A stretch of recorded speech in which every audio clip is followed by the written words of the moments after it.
2 தம்பதியருக்குமே வந்து என்ன பண்றாங்க, முதலுதவி ஏற்பாடு பண்றாங்க. இந்த சூழ்நிலையில என்ன பண்றாங்க, சித்து வந்து கால்ல விழறாங்க வந்து நம்ம சிவா கால்ல.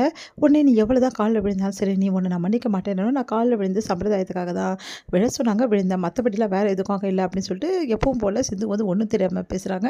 அத பார்த்த சிவாவுக்கு இன்னும் கோவம் அதிகமாகுது. ச்சே! நீ எல்லாம் ஒரு பொண்ணா? உன்ன மாரி ஒரு பொண்ண நான் பார்த்ததே இல்ல.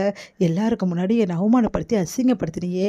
அப்படின்னோன, நான் உங்க மேல அவ்வளோ காதல் வச்சிருக்கேன். காதலா நீயா? நீ எல்லாம் காதலுக்கு அர்த்தம் தெரியுமா உனக்கு? காதல் என் மேல வச்சிருக்கியா? எல்லா முன்னாடி அசிங்கப்படுத்தி, அவமானப்படுத்திட்டு என்னை யாருமே இப்போ வந்து கேவலமா நினைக்கிறாங்க. அந்த மாரி பண்ணிட்டு, இவ்வளவும் பண்ணிட்டு நீ நல்லா கூலா இருக்கல்ல, இதுக்கு எல்லாத்துக்கும் நீ அனுபவிப்படி. இன்னொரு விஷயம் சொல்றேன். இங்க பார், நீ எப்படி எல்லார் முன்னாடியும் வந்து நான் தான் வந்து வந்து தப்பு செஞ்சேன்னு சொல்லிட்டு நிரூபிச்சு, என்ன வந்து வந்து கல்யாணம் பண்ணியோ, அதே மாரி நீ எப்படிப்பட்டவ? எப்படி என்னை ஏமாத்தி வந்து மண்டபத்தில வந்து இந்த மாரி என்ன கல்யாணம் பண்ணேன்னு சொல்லிட்டு எல்லா முன்னாடி நான் நிரூபிப்பேன். இந்த வீட்ட விட்டு உன்ன துரத்துவேன். நீ என் வாழ்க்கையில கண்டிப்பா இருக்கவே முடியாது. அத நான் கண்டிப்பா நிறைவேத்துவேன். உன்ன மாரி ஒரு கேவலமான பிறவிய நான் பார்த்ததே இல்ல அப்படின்ட்டாரு. அத கேட்டுட்டு அமைதியா இருக்காங்க சிந்து. என்ன வாய் பேச மாட்டேங்கிற? இப்ப வாய் பேசு. ஏன் எல்லார் முன்னாடி தான் பேசுவியா? இங்க பேச மாட்டியா? அப்படின்னோன அதுக்கும் அமைதியா இருக்காங்க. எனக்கு தெரியும்டி உன்ன பத்தி. கேடியாச்சு நீ தான். பேசினா எங்க இவன் வந்து அப்படியே வந்து ரெக்கார்ட் பண்ணி எல்லார் முன்னாடி காட்டிடுவானோன்ற பயம். அதுக்கு தானே பேச மாட்டேங்கிற? எனக்கு எந்த பயமும் கிடையாது. ஆமாமா உனக்காவது பயமாவது. கரெக்ட்டு தான் நீ சொல்றது. நீ பயம் இருந்ததுன்னா மனசாட்சிக்காவது பயந்திருப்பல்ல.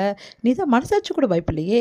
மனுஷங்களுக்கும் பயப்பட மாட்ட, மனசாட்சிக்கும் பயப்பட மாட்ட. ஏன் அந்த கடவுளுக்கே பயப்பட மாட்ட நீ. எல்லாம் கடவுள் மேலேயே சத்தியம் பண்ணவளாச்சே நீ தான். ச்சே!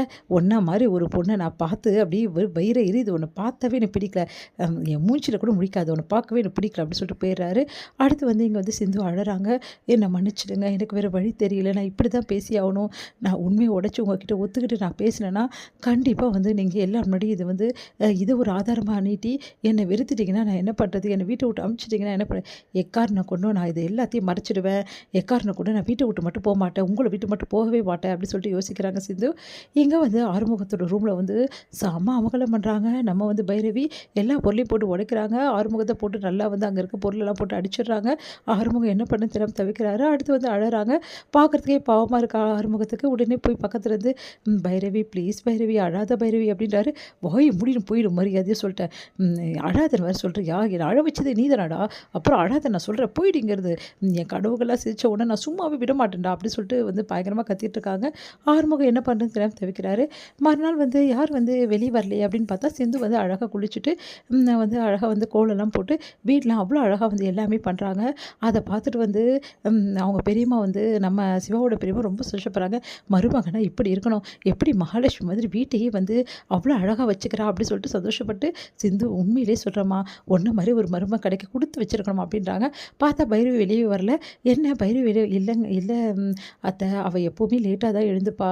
ப்ளீஸ் தப்பாக நினைக்காதீங்க. அவள் அப்படியே வளர்ந்துட்டா அப்படின்னோடனே அப்படியாம்மா சரிம்மா கொஞ்சம் குளிச்சுட்டு வர சொல்லுமா அப்படின்னோடனே பைரவி செம டென்ஷனாக இருக்காங்க. உன்னை வந்து சிந்து போய் கேட்குறாங்க. என்ன பைரவி குளிக்கலையா இப்படி இருக்க அப்படின்னோடனே செம கோமா இருக்க சிந்து போயிடு. நானே செம டென்ஷனாக இருக்கேன். இதில் வேற குளிச்சுட்டு இவங்களுக்கு எல்லாம் பண்ணிடுவா. ப்ளீஸ் பைரவி எனக்காக ப்ளீஸ் அப்படியே சரி உனக்காக நான் போய் குளிச்சுட்டு வரேன். ஆனால் இன்னும் ஃபார்மாலிட்டிஸ்னு ஏதாவது பண்ண சொன்னாங்க செம கோவத்தில் இருப்பேன் அப்படின்னு சொல்லிட்டு போகிறாங்க. இங்கே வந்து என்ன பண்ணுறாங்க சிந்து வந்து காஃபி போட்டு எடுத்துகிட்டு போகிறாங்க. சிவாக்கு எடுத்துகிட்டு போய் கொடுமா அப்படின்னோடனே சிவாக்கு எடுத்துகிட்டு போகிறாங்க. சிவா வந்து பார்க்குறாரு. நல்லா நடிக்கிறியே பரவாயில்லையே இந்த வீட்டுக்கு ஏற்ற மருமக மாதிரியும் நீ தான் நல்ல பொண்ணு மாதிரியும் நான் தான் உன்னை வந்து அழ வச்ச மாதிரியும் வந்து எல்லாமே நடிக்கிறேன். இதில் புருஷனுக்கு காஃபி எடுத்துகிட்டு வரேன்ற சீன் வேறு போட்டு காஃபி எடுத்து வந்திருக்க. அப்பா உன் நடிப்புக்கு ஆஸ்கர் விருதே கொடுக்கலாம் அப்படின்னு பார்த்து முறைக்கிறாரு.